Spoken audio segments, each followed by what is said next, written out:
दोस्तों नमस्कार। इस वीडियो में हम लोग इस सीरीज का सेट नंबर 10 कवर करने जा रहे हैं। अब चलिए वीडियो में आगे बढ़ते हैं और करते हैं प्रश्नों को। मेंडलीव की आवर्त सारणी में निम्नलिखित तत्वों में से किसी एक के लिए स्थान नहीं छोड़ा गया था, यह तत्व डैश है।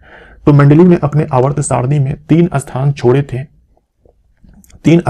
थे, एका एल्यूमिनियम, एका बोरोन, एका सिलिकॉन। एका एल्यूमिनियम, एका बोरोन, एका सिलिकॉन, बस उन्होंने नाम दे दिया था बट तत्व नहीं खोजे गए थे। उन्होंने नाम दिया था एका एल्यूमिनियम, लेकिन वो जगह खाली था। उन्होंने नाम दिया था एका बोरोन कि यहां पर जो तत्व आएगा उसका नाम एका बोरोन होगा, बट वहां पर तत्व मिला नहीं था। मेंडलीव के टाइम तक जगह छोड़ दिया, कहा कि यहां पर जो तत्व आएगा एका सिलिकॉन आएगा, है ना, एका सिलिकॉन नाम का तत्व आएगा। तो जहां एका एल्यूमिनियम के लिए जगह छोड़ा गया था वहां पर जो है आज के समय में गैलियम है, जहां पर एका बोरोन के लिए जगह छोड़ा गया था वहां पर स्कैंडियम है, और जहां पर एका सिलिकॉन के लिए जगह छोड़ा गया था वहां पर जर्मेनियम है। तो ये आपको अच्छे से याद रखना है, एग्जाम में जो है बहुत बार प्रश्न पूछा जाता है यहां से। तो बेरिलियम हमारा राइट आंसर हो जाएगा। ठीक, बेरिलियम के लिए कोई स्थान नहीं छोड़ा गया था, गैलियम के लिए स्थान छोड़ा गया था, जर्मेनियम के लिए स्थान छोड़ा गया था, स्कैंडियम के लिए स्थान छोड़ा गया था। अमीबा द्वारा भोजन प्राप्त करने की प्रक्रिया को जाना जाता है।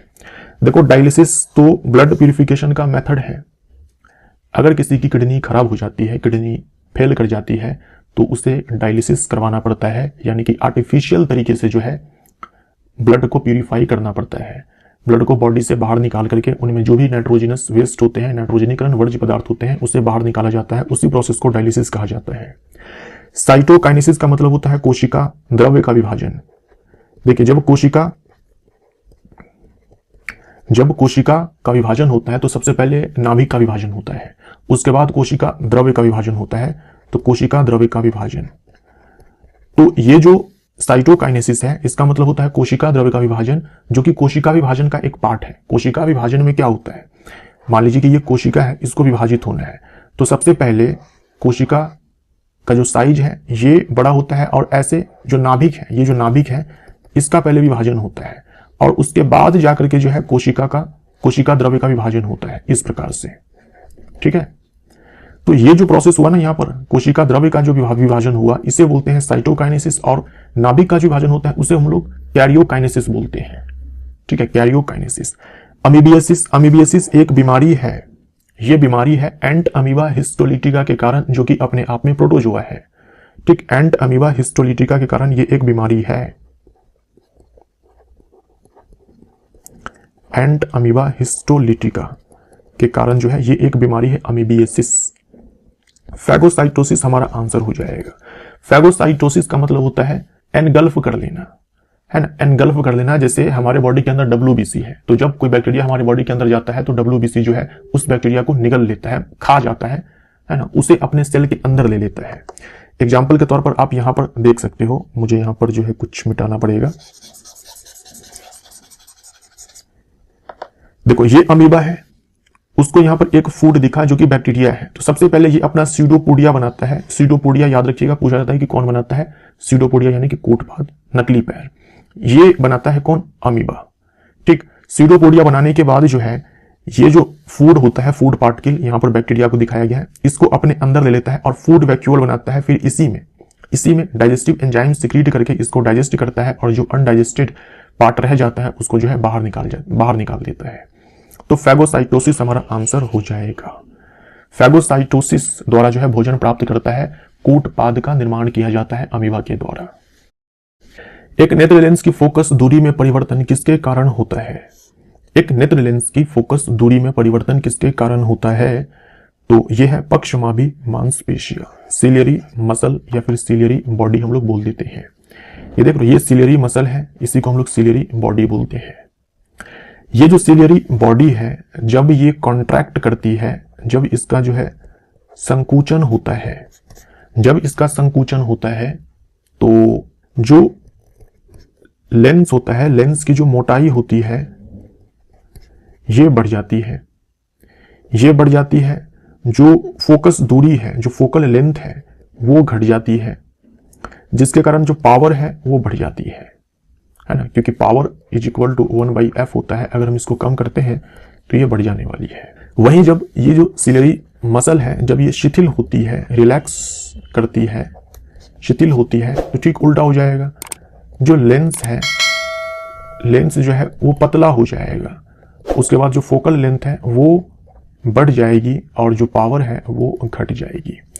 तो फोकल लेंथ का बढ़ना घटना ये जो है कंट्रोल किया जाता है, बोल सकते हो, इस पक्षमाभी मांसपेशियों के द्वारा।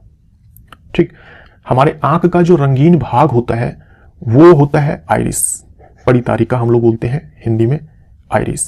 ठीक, ये आंख का रंगीन भाग है और बीचों बीच जो आप काले रंग का धब्बा देखते हो वो छेद होता है हमारे आंख में लाइट को जाने के लिए, उसे हम लोग प्यूपिल बोलते हैं। तो इस प्यूपिल के साइज को ये आइरिस जो है कंट्रोल करती है। इस पुतली के आकार को परितारिका जो है नियंत्रित करती है और ये जो पुतली है ये आंखों में जाने वाले प्रकाश की मात्रा को नियंत्रित करती है, लेकिन आइरिस की मदद से। हमारे आंख पर जब प्रकाश आकर के टकराता है तो सबसे पहले कॉर्निया पर टकराता है, यहीं पर इसका अपवर्तन होता है और सबसे ज्यादा प्रकाश का अपवर्तन जो है इसी कॉर्निया पर होता है। नेत्रदान में इसी कॉर्निया को दान में दिया जाता है। ये लेंस है जो कि कॉन्वेक्स लेंस होता है। रेटिना पर जो है प्रतिबिंब का निर्माण होता है, रेटिना पर जो है प्रतिबिंब का निर्माण होता है। ठीक, ये आपको ध्यान में रखना है। ये अंध बिंदु है, ब्लाइंड स्पॉट है, यहां पर बिल्कुल भी प्रतिबिंब का निर्माण नहीं होता है। तो ये सारे पॉइंट्स भी हैं जो आपको ध्यान में रखने हैं। सामान्य दृष्टि वाले एक युवा वयस्क के लिए सुस्पष्ट दृष्टि की न्यूनतम दूरी लगभग होती है। कोई भी वयस्क युवा है, कोई भी एडल्ट है, वो मैक्सिमम तो अनंत दूरी तक की वस्तु को साफ साफ देख सकता है, लेकिन अगर हम न्यूनतम दूरी की बात करें तो 25 सेंटीमीटर से कम दूरी पर अगर वस्तु रखी गई है तो एक सामान्य आंख भी उसको साफ साफ नहीं देख पाएगी। तो 25 सेंटीमीटर से अगर कम दूरी पर कोई वस्तु है तो आप देखने की कोशिश करो, आपकी आंखों में किसी प्रकार की कोई समस्या नहीं है, फिर भी आप साफ साफ नहीं देख पाएंगे, आपकी आंखों में जो है तनाव उत्पन्न होने लगेगा। लेकिन अधिकतम चाहे तो आप कितनी भी दूरी को देख सकते हो। आप धरती पर बैठे बैठे आसमान में तारे भी देख लेते हो, सूर्य को भी देख लेते हो, चंद्रमा को देख लेते हो, तो अनंत दूरी तक की वस्तु को जो है आप साफ साफ देख पाएंगे। लेकिन न्यूनतम जो है दूरी वो 25 सेंटीमीटर होनी चाहिए। अगर इससे कम होती है तो आप साफ साफ नहीं देख पाओगे। तो न्यूनतम दूरी जो होती है वो 25 सेंटीमीटर है। मैंने यहां पर 25 मीटर आंसर टिक मारा है, ये गलत है। 25 सेंटीमीटर, 25 सेंटीमीटर, सी हमारा राइट आंसर। आंख में प्रकाश का अपवर्तन होता है, आंख में प्रकाश का अपवर्तन होता है। मैंने अभी आपसे कहा प्रकाश सबसे पहले जो है आकर के टकराता है कॉर्निया पे, तो सबसे ज्यादा प्रकाश का अपवर्तन यहीं पर होता है। उसके बाद होता है इस लेंस पे अपवर्तन। ठीक, तो कॉर्निया और लेंस दोनों से सी हमारा आंसर हो जाएगा, सी हमारा राइट आंसर। कौन सा कथन सही है? एमीटर को परिपथ के श्रेणी में तथा वोल्टमीटर को समानांतर क्रम में जोड़ा जाता है। यह बिल्कुल सही है, यह बिल्कुल सही है। एमीटर को सर्किट में श्रेणी क्रम में जोड़ा जाता है, श्रेणी क्रम में जोड़ा जाता है और इसका काम क्या होता है? करंट को मापना, विद्युत धारा को मापना। और यहां पर देखो ये वोल्टमीटर है, इसे जोड़ा जाता है समानांतर क्रम में। फॉर एग्जांपल ये जो रजिस्टर है इनके सिरों के बीच विभवांतर मापना है, तो देखो इसके समानांतर क्रम में इसको लगाया गया है। इसका काम क्या है? पोटेंशियल ड्रॉप को मापना, यानी कि विभव पात को मापना, विभव पात को मापना इस वोल्टमीटर का काम होता है। एमीटर का प्रतिरोध उच्च होता है, यह बिल्कुल ही गलत है।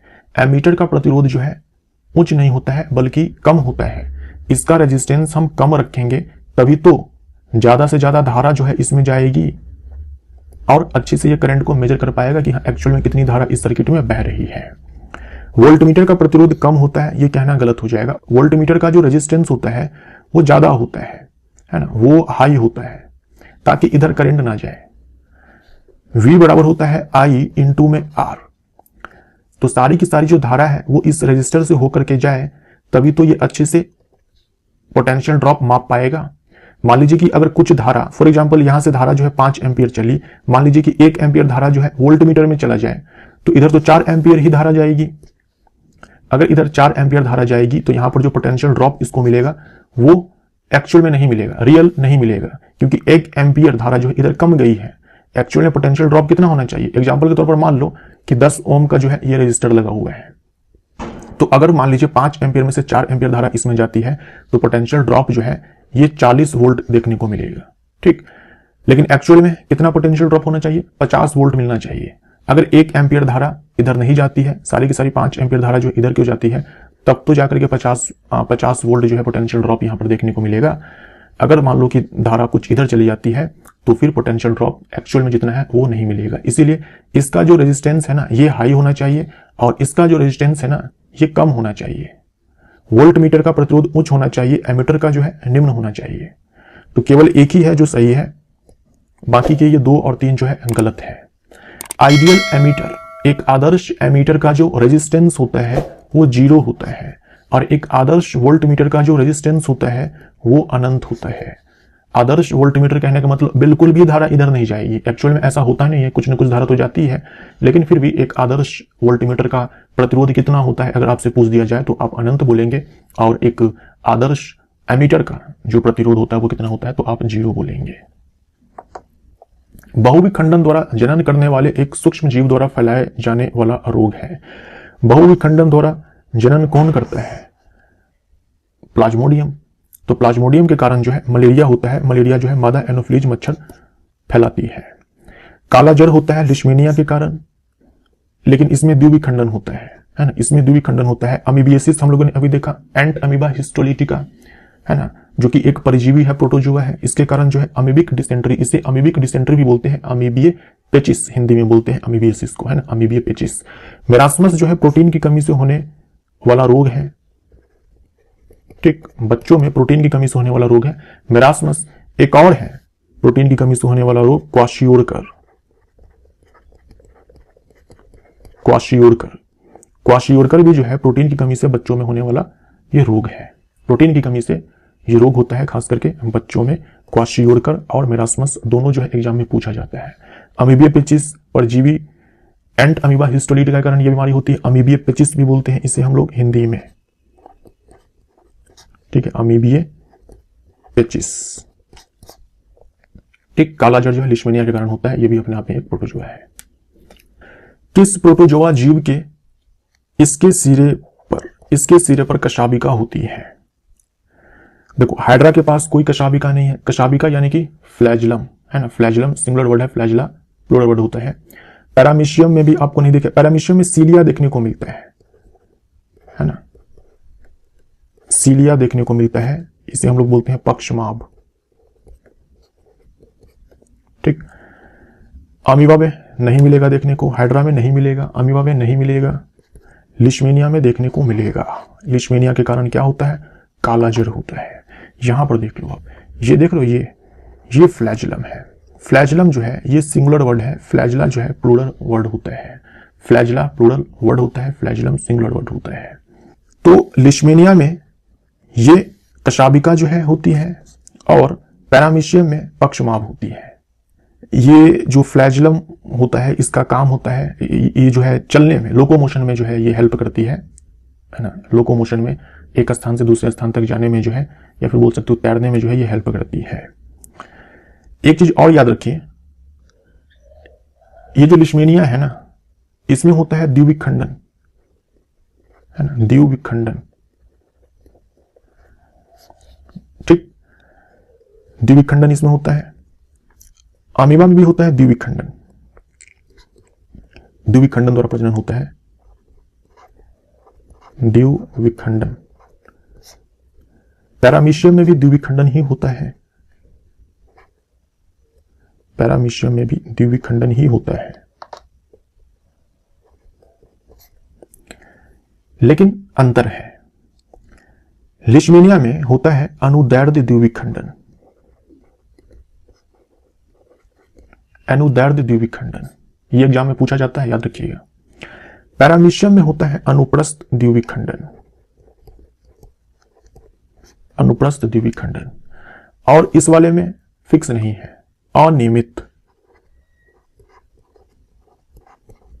अनियमित, इस वाले में कोई फिक्स नहीं है, कैसे भी हो सकता है। लेकिन इसमें अनुप्रस्थ द्विविखंडन, ठीक है, एग्जाम्पल के तौर पर मान लो ये अगर पैरामीशियम है तो ऐसे द्विविखंडन होगा इस प्रकार से। ये लिशमीनिया है, ये लिशमीनिया है तो इसमें ऐसे द्विविखंडन होगा इस प्रकार से। तो ये अनुदैर्ध्य द्विविखंडन है, और ये अनुप्रस्थ द्विखंडन है। अनुप्रस्थ द्विखंडन पैरामीशियम में होता है, अनुदैर्ध्य द्विखंडन लिशमीनिया में होता है, और अमीबा में कोई फिक्स नहीं है, कैसे भी हो सकता है, किसी भी प्लेन में हो सकता है। हाइड्रा में बडिंग होता है, हाइड्रा में जो है बडिंग होता है, मुकुलन होता है,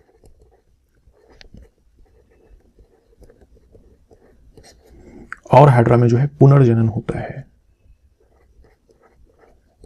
ना। हाइड्रा में पुनर्जनन होता है और मुकुलन होता है, दोनों विधियों द्वारा जो है इसमें अलैंगिक जनन होता है। मानव वयस्क में छोटी आंत की लंबाई लगभग होती है। छोटी आंत की लंबाई लगभग कितनी होती है? तो मानव वयस्क में छोटी आंत की जो लंबाई है वो 6 मीटर के करीब होती है, लगभग 6 मीटर 20 फीट के करीब जो है होती है छोटी आंत की लंबाई। स्मॉल इंटेस्टाइन की जो लंबाई है वो लगभग 20 फीट जो है होती है, और शाकाहारियों में जो है छोटी आंत की लंबाई मांसाहारियों की तुलना में अधिक होती है। और ये याद रखिएगा, छोटी आंत की लंबाई जो है बड़ी आंत की लंबाई से अधिक है। छोटी आंत की लंबाई बड़ी आंत की लंबाई से अधिक है। हम लोग बड़ी आंत इसलिए बोलते हैं क्योंकि जो डायामीटर होता है वो ज्यादा होता है बड़ी आंत की। छोटी आंत हम लोग इसलिए बोलते हैं क्योंकि जो डायामीटर होता है वो कम होता है, जो व्यास होता है ना वो कम होता है छोटी आंत की। लंबाई में छोटी आंत लंबी है, डायामीटर कम होने के कारण हम इसे छोटी आंत बोलते हैं। लंबाई में जो बड़ी आंत है वो छोटी आंत से काफी छोटी है, लेकिन डायामीटर अधिक होने के कारण इसे हम लोग बड़ी आंत बोलते हैं। और ये जो रेक्टम आप देखते हैं इसे हिंदी में मलाशय बोलते हैं, जिसमें मल जमा होता है, अपाचित खाना जो है जमा होता है, ये लार्ज इंटेस्टाइन का ही पार्ट है। एक लंबे पौधे जिसका जीनोटाइप कैपिटल टी है और बौने पौधे जिसका जीनोटाइप स्मॉल टी है के बीच संकरण यानी कि निषेचन के परिणाम स्वरूप प्राप्त संतति में सभी पौधे लंबे थे। क्योंकि देखिए मेंडल साहब ने मटर के प्लांट पर अपना एक्सपेरिमेंट किया था 7 वर्षों तक। उन्होंने 7 कैरेक्टर्स चूज किए थे मटर के प्लांट में, जिसमें से एक था पौधे की लंबाई। पौधे की लंबाई में उन्होंने क्या किया कि 2 जनक उठाया, एक उठाया लंबा, लेकिन शुद्ध रूप से लंबा था ये क्योंकि इसका जीनोटाइप कैपिटल टी था। फिर एक उठाया शुद्ध रूप से बौना, बौना वाला हमेशा ही शुद्ध होता है, स्मॉल टी इसका जीनोटाइप था। और यहां पर उन्होंने कराया पर परागण, मतलब निषेचन करवाया 2 अलग अलग प्लांट के अंदर, एक ही प्लांट के अंदर नहीं, 2 अलग अलग प्लांट के अंदर। मटर का जो पुष्प होता है वो उभयलिंगी होता है, चाहे तो 100 परागण भी हो सकता है, बट इन्होंने क्या कराया, इन्होंने करवाया पर परागण। अलग अलग प्लांट लिया, एक लंबा प्लांट लिया जिसका जीनोटाइप कैपिटल टी था। देखो जीनोटाइप अगर कैपिटल टी स्मॉल टी हो तो भी प्लांट जो है लंबा ही होगा, बट ये शुद्ध रूप से लंबा नहीं होगा, प्योर टॉल नहीं होगा। इन्होंने प्योर टॉल लिया कैपिटल टी वाला, और उसका ड्वार्फ लिया, बौना लिया स्मॉल टी वाला। ये पेरेंट्स हो गए दोनों के दोनों। इनसे जो संतति प्राप्त हुए, बच्चे जो प्राप्त हुए वो कहलाए F1 पीढ़ी के बच्चे, F1 जनरेशन के बच्चे कहलाए। देखा गया कि सारे के सारे जो प्लांट्स मिले ना वो सारे के सारे लंबे ही थे, वो सारे के सारे लंबे ही थे, सारे के सारे लंबे थे। फर्क कहां पर आया, जीनोटाइप में। ये जो लंबे प्लांट थे ये थे कैपिटल टी स्मॉल टी वाला, यानी हेट्रोजाइगस टॉल थे। ये है होमोजाइगस, होमो का मतलब एक समान, होमोजाइगस टॉल यानी कि दोनों एलील्स एक जैसे, होमोजाइगस ड्वार्फ दोनों एलील्स एक जैसे। समयुग्मी, ये समयुग्मी है, समयुग्मी, ये भी समयुग्मी है। लंबे तो है सारे के सारे, लेकिन अशुद्ध लंबे हैं, ये शुद्ध लंबे नहीं है। जैसा कि जनक लंबा है ना कैपिटल टी टाइप का, वैसा नहीं है। अब यहां पर हुआ सेल्फिंग। सेल्फिंग का मतलब स्वपरागण, ठीक है। जितने भी प्लांट मिले सारे में पुष्प है, सब के सब उभयलिंगी पुष्प है, तो सारे ही प्लांट में क्या करा दिया गया, स्वपरागण करा दिया गया। यानी एक ही पुष्प के अंदर मेल पार्ट भी है, फीमेल पार्ट भी है, तो स्वपरागण करा दिया गया। तो उससे जो है जो बच्चे मिले वो F2 पीढ़ी के बच्चे कहलाए, F2 जनरेशन के बच्चे कहलाए। F2 जनरेशन में देखा गया कि भाई F1 में तो एक भी बौना नहीं मिला था, लेकिन F2 पीढ़ी में एक बौना मिल रहा है, 3 लंबे मिल रहे हैं, लेकिन एक बौना मिल रहा है। तो अगर यहां पर मैं आपसे पूछूं कि F2 पीढ़ी में टॉल और शॉर्ट प्लांट का रेशियो क्या है, तो आप क्या बोलेंगे, 3:1 बोलेंगे, है ना, 3:1 बोलेंगे। इसे हम लोग बोलते हैं फिनोटिपिक रेशियो। इसे क्या बोलते हैं, फिनोटिपिक रेशियो। फिनोटाइप का मतलब देखने में कैसा है, बाहर से देखने में कैसा है, तो देखने में भाई 3 लंबे हैं और एक बौना है, तो फिनोटिपिक रेशियो 3:1 है। F1 पीढ़ी में सारे के सारे लंबे थे, यहां पर तो कोई चक्कर ही नहीं, कोई दिक्कत ही नहीं है। अच्छा, यहां पर भी देखो जो 3 लंबे मिले ना, इसमें से दो तो थे ये वाला कैपिटल टी स्मॉल टी वाला, दो थे कैपिटल टी स्मॉल टी वाला, है ना, कैपिटल टी स्मॉल टी, ये भी कैपिटल टी स्मॉल टी, और ड्वार्फ तो स्मॉल टी ही होगा। तो अगर आप रेशियो निकालो capital T capital T capital T small T small T small T, तो आपको मिलेगा 1:2:1। ये कहलाया जीनोटिपिक रेशियो। ये कैपिटल टी स्मॉल टी सब क्या है, जीनोटाइप है। ये कहलाया जीनोटिपिक रेशियो। अब ऐसा क्यों हुआ कि F1 पीढ़ी में सारे के सारे लंबे हुए, F2 पीढ़ी में भी 3 लंबे हुए और एक ही बौना हुआ? क्योंकि जो टॉलनेस है मटर के प्लांट में, वो क्या है, प्रभावी लक्षण है। यानी जो लंबाई है, लंबापन है, वो प्रभावी लक्षण है मटर के प्लांट में, प्रभावी लक्षण है। तो सभी पौधे लंबे क्यों थे? लंबापन जो है प्रमुख गुण है, यहां पर होना चाहिए प्रभावी लक्षण है। ये एग्जाम का पूछा हुआ सवाल है। अगर प्रभावी लक्षण होता तो ज्यादा बढ़िया यहां पर विकल्प बनता। बाकी बौनापन जो है प्रमुख गुण है, नहीं होगा। लंबाई पुनरावृत्ति लक्षण है। पौधे की ऊंचाई जीन कैपिटल टी या स्मॉल टी द्वारा नियंत्रित नहीं होती है, बिल्कुल होती है, तो ये भी गलत हो जाएगा। जो कुछ भी आपको समझाया गया है वो ध्यान में रखिएगा। F1 पीढ़ी में हमेशा प्रभावी लक्षण वाले बच्चे ही पैदा होते हैं। ध्यान से सुन लीजिए, F1 पीढ़ी में हमेशा प्रभावी लक्षण वाले ही बच्चा पैदा होते हैं। F1 पीढ़ी में हमेशा प्रभावी लक्षण वाले ही बच्चे जो है पैदा होते हैं। एग्जाम्पल के तौर पर मान लो आप कि भाई 2 प्लांट लिया गया, ठीक है, 2 प्लांट लिया गया। एक प्लांट वो है जिसमें जो है रिंकल्ड सीड है, और एक दूसरा प्लांट लिया गया जिसमें कि राउंड सीड है। मतलब एक ऐसा प्लांट लिया गया जिसमें झुड़ीदार बीज है, गोल बीज है, दूसरे में झुड़ीदार बीज है। अब गोल वाला जो है प्रभावी है। तो F1 पीढ़ी में यानी इन दोनों प्लांट के बीच जब संकरण कराया जाएगा, निषेचन कराया जाएगा, तो F1 पीढ़ी के जो बच्चे पैदा होंगे वो कैसे होंगे, प्रभावी लक्षण वाले होंगे, यानी कि सारे के सारे जो है गोल बीज वाले होंगे। और F2 पीढ़ी में 3 गोल बीज वाले होंगे और 1 रिंकल्ड बीज वाले यानी कि झुड़ीदार बीज वाले होंगे। तो ऐसे आपको याद रखना है, ठीक है, ऐसे आपको याद रखना है। मटर में शुद्ध लंबे पौधे का शुद्ध बौने पौधे से संकरण किया जाता है। F2 पीढ़ी में शुद्ध लंबे पौधे का शुद्ध छोटे पौधे से अनुपात क्या होगा? शुद्ध लंबे पौधे का शुद्ध छोटे पौधे से अनुपात क्या होगा? देखो F2 पीढ़ी में शुद्ध लंबा पौधा कितना मिला है? एक ही तो मिला है। शुद्ध बौना भी क्या है? एक ही मिला है ना। शुद्ध लंबा जो है एक ही मिला है ना। ये कैपिटल टी शुद्ध रूप से लंबा है, ये भी लंबा है लेकिन शुद्ध रूप से लंबा नहीं है, और ये शुद्ध रूप से बौना है। तो 1:1 सी हमारा आंसर हो जाएगा। ये ध्यान दीजिएगा कि आपसे रेशियो किस चीज का पूछा गया है। शुद्ध रूप से लंबा और शुद्ध रूप से बौना जो पौधा है उसका रेशियो 1:1 आएगा। अगर हम ओवरऑल देखें, टोटल लंबे पौधे टोटल बौने पौधे जो मिले हैं उसमें रेशियो तो 3:1 का है, लेकिन शुद्ध रूप से लंबा शुद्ध रूप से बौना पौधा का रेशियो जो है 1:1 है। निम्नलिखित में से कौन सा पादप हार्मोन नहीं है, प्लांट हार्मोन नहीं है? ऑक्सिन बिल्कुल है, ऑक्सिन प्लांट हार्मोन है। ऑक्सिन जो है, ऑक्सिन का रोल सेल डिवीजन में होता है, ठीक है। जैसे मान लीजिए कि ये कोशिका है, तो ये कोशिका जो है पहले एलोंगेट करती है, ठीक, एलोंगेट करती है, और तब जाकर के जो है इसका डिवीजन होता है, तब जाकर के इसका डिवीजन जो होता है।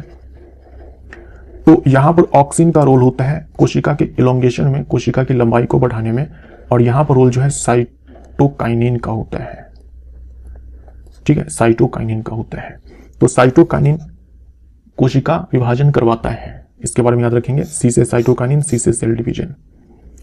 एब्सिसिक एसिड शॉर्ट में हम लोग ABA बोलते हैं।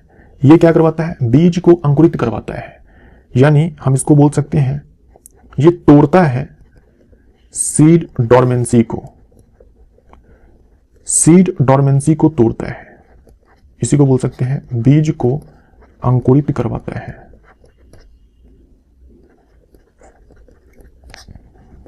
बीज को अंकुरित करवाता है।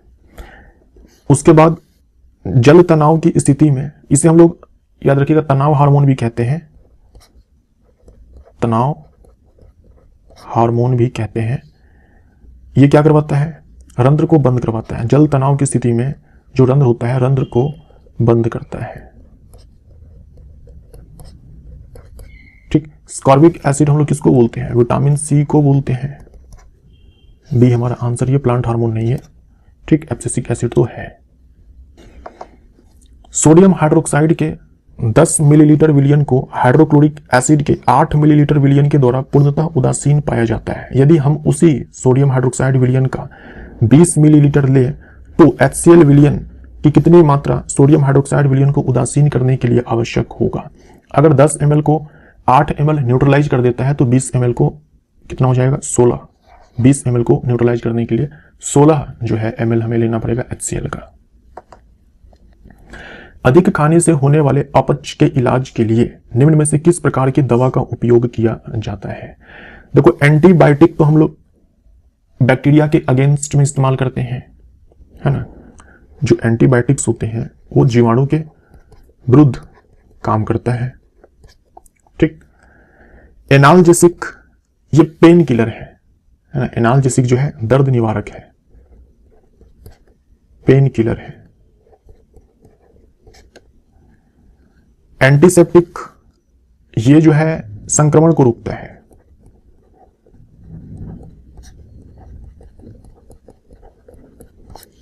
जैसे मान लीजिए कि कहीं पर कट वट लग गया आपके बॉडी पर, ठीक है, कुछ घाव वगैरह हो गया है, तो वहां पर हम लोग एंटीसेप्टिक का इस्तेमाल करते हैं त्वचा पर, ताकि इन्फेक्शन ना हो, बैक्टीरियल ग्रोथ ना हो जाए वहां पर, इसके लिए। एंटासिड ये पेट की अम्लता को कम करता है ना, अमाशय की अम्लता को जो है कम करता है एंटासिड। दर्द निवारक दवा, ये भी लिख सकते हो दवा। इसमें जैसे कि पैरासीटामोल, ठीक है, उसके बाद एस्पिरिन हो गया। डिस्प्रिन आपने में भी खाया होगा, तो डिस्प्रिन में एस्पिरिन ही होता है जो कि एनाल्जेसिक है। पैरासीटामोल भी एनाल्जेसिक है। एंटीपायरेटिक भी होता है। एंटीपायरेटिक ये बुखार को कम करता है, तो ये जो पैरासीटामोल है ये एंटीपायरेटिक भी है।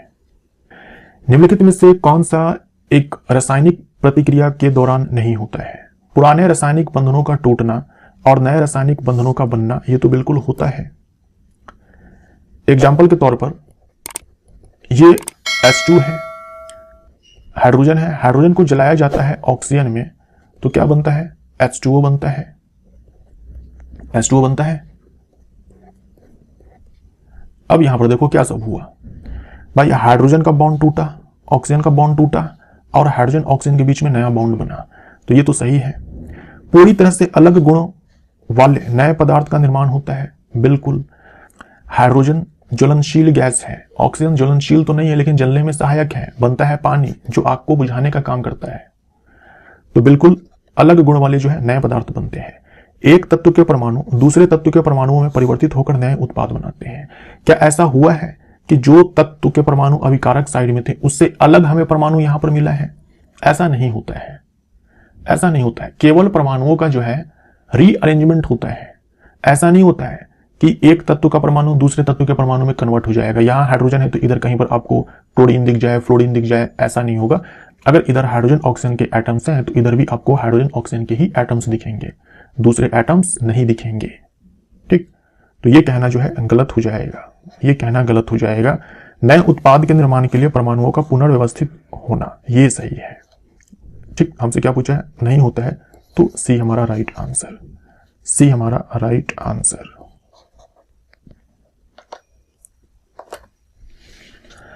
पौधों में प्रकाश अनुवर्तन की घटना के लिए निम्नलिखित में से एक पादप हार्मोन उत्तरदायी है? पौधे जो प्रकाश की दिशा में झुक जाते हैं इसके लिए कौन सा हार्मोन उत्तरदायी है? पौधे जो प्रकाश की दिशा में झुक जाते हैं इसे हम लोग प्रकाश अनुवर्तन कहते हैं। इसके लिए कौन सा हार्मोन उत्तरदायी है? कई बार बता चुका हूं, ऑक्सीन हार्मोन, ठीक है। ऑक्सीन हार्मोन साइटोकाइनिन कोशिका विभाजन करवाता है। जिबरलिन जो है, अभी आपने देखा था एब्सिसिक एसिड के बारे में, है ना, एब्सिसिक एसिड के बारे में, इसे हम लोग तनाव हार्मोन बोलते हैं। और ये बीज को अंकुरित होने से रोकता है, बीज को अंकुरित होने से रोकता है, यानी बीज अंकुरन को रोकता है। मैंने यहां पर क्या लिख दिया था? ब्रेक्स, नहीं गलत है, ये गलत है, गलत है। यहां पर हो जाएगा प्रमोट, ठीक। ये बीज को अंकुरित करवाता है, गलत है। बीज अंकुरण को रोकता है भाई।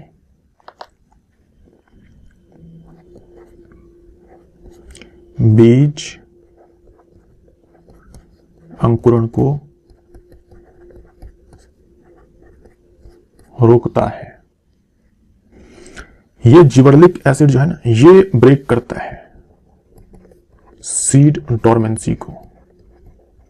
ये ठीक उल्टा काम करता है, ये ठीक उल्टा काम करता है एब्सिसिक एसिड का। बीज को अंकुरित करवाता है।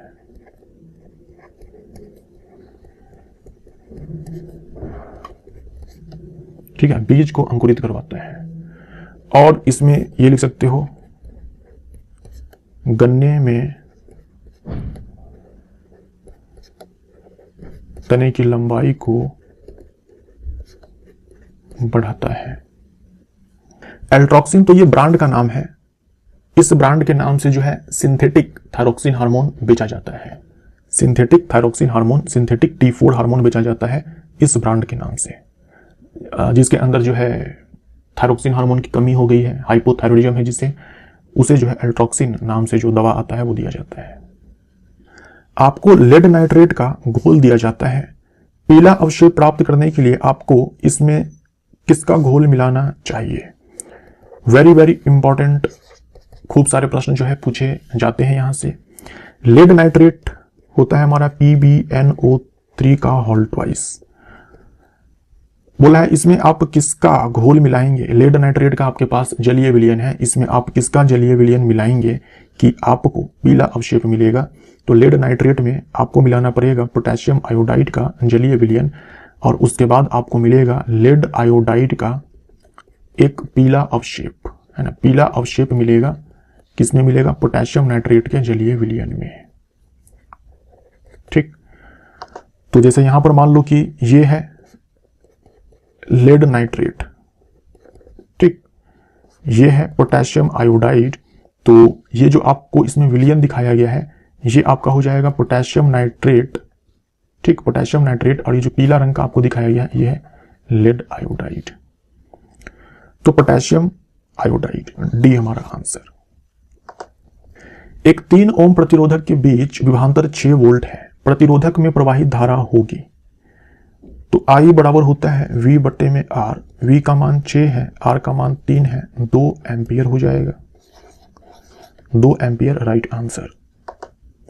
एक मजबूत छड़ चुंबक को क्षैतिज लकड़ी के बोर्ड के ऊपर लंबवत रखा जाता है, बल की चुंबकीय रेखाएं होंगी। इस प्रकार से आपसे कहा गया है कि ये छड़ चुंबक है, मान लीजिए कि ये साउथ पोल है, ये नॉर्थ पोल है, और ये क्षैतिज रूप से लकड़ी का बोर्ड रखा गया है, हॉरिजॉन्टली जो है रखा गया, और उसके ऊपर ऐसे एक छड़ चुंबक लंबवत रूप से रखा गया है। तो चुंबकीय क्षेत्र रेखाओं के बारे में आपको बताना है। चुंबकीय क्षेत्र रेखाएं हम जानते हैं ऐसे नॉर्थ से निकलेगी, साउथ में ऐसे जाएगी, है ना, नॉर्थ से निकलेगी ऐसे साउथ में जाएगी, है ना, नॉर्थ से ऐसे निकलेगी साउथ में जो है वो जाएगी। तो आप देखेंगे चारों तरफ से जो है चुंबकीय क्षेत्र रेखाएं आपको मिलने वाली है, हर प्लेन में जो है ये चुंबकीय क्षेत्र रेखाएं होंगी, है ना, हर प्लेन में जो है चुंबक के चारों ओर सभी तलों में जो है ये चुंबकीय क्षेत्र रेखाएं जो है मिलने वाली है। इसको जो है आप इमेजिन करेंगे 3D में, तब आपको समझ में आएगा, है ना, 3D में जब आप इसको इमेजिन करेंगे तब आपको समझ में आएगा। ये जो प्लेन है इसमें भी, यानी कि XY प्लेन में, उसके बाद XZ प्लेन में, ZY प्लेन में, तीनों ही प्लेन में जो है आपको चुंबकीय क्षेत्र रेखाएं जो है देखने को मिलेंगी। डी हमारा यहां पर राइट आंसर। एक क्षण चुंबक द्वारा उत्पन्न चुंबकीय क्षेत्र रेखाएं हम लोगों ने अभी देखा कि उत्तरी ध्रुव से निकलती है और इसके दक्षिणी ध्रुव पर समाप्त होती है ना। ये मान लो एक क्षण चुंबक है, ये नॉर्थ पोल, ये साउथ पोल, तो N से नॉर्थ होता है और N से निकलना होता है। नॉर्थ से जो है निकलती है, और साउथ पोल में जाकर के एंटर करती है। तो N से नॉर्थ, N से निकलना, ऐसे आप याद रखेंगे। लेकिन चुंबक के भीतर साउथ से नॉर्थ जो है चुंबकीय क्षेत्र रेखाएं जाती है। चुंबकीय क्षेत्र रेखाएं जो होती है वो बंद होती है ना, क्लोज्ड होती है। निम्नलिखित में से कौन सी ऊष्माशोषी अभिक्रिया नहीं है? ऊष्माशोषी मतलब जिसमें ऊष्मा का अवशोषण हो, यानी कि ऊर्जा का अवशोषण हो। ऊर्जा का क्या हो? अवशोषण हो। ऊर्जा का अवशोषण हो। तो देखो यहां पर हीट के फॉर्म में एनर्जी देनी पड़ती है, यहां पर इलेक्ट्रिक करंट के फॉर्म में एनर्जी देनी पड़ती है, यहां पर लाइट के फॉर्म में एनर्जी देनी पड़ती है। तो ये तीनों की तीनों जो अभिक्रियाएं हैं वो ऊष्मा शोषी अभिक्रियाएं हैं, ऊष्मा का इसमें अवशोषण होता है, यानी कि एंडोथर्मिक है, एंडोथर्मिक रिएक्शन है। जबकि इसमें देखो ग्लूकोज जो है ऑक्सीजन के प्रेजेंस में टूट रहा है, और हम जानते हैं कि यहां पर ऊर्जा का उत्पादन होता है माइटोकॉन्ड्रिया के अंदर। तो यहां पर ऊर्जा जो है मुक्त होती है, क्योंकि यहां पर ऊर्जा मुक्त होती है तो यह है ऊष्मा शेपी अभिक्रिया, यानी कि एक्सोथर्मिक। ये ऊष्माशोषी नहीं है। डी हमारा राइट आंसर। अवतल दर्पण द्वारा निर्मित वास्तविक प्रतिबिंब वस्तु से बड़ा होता है जब वस्तु है।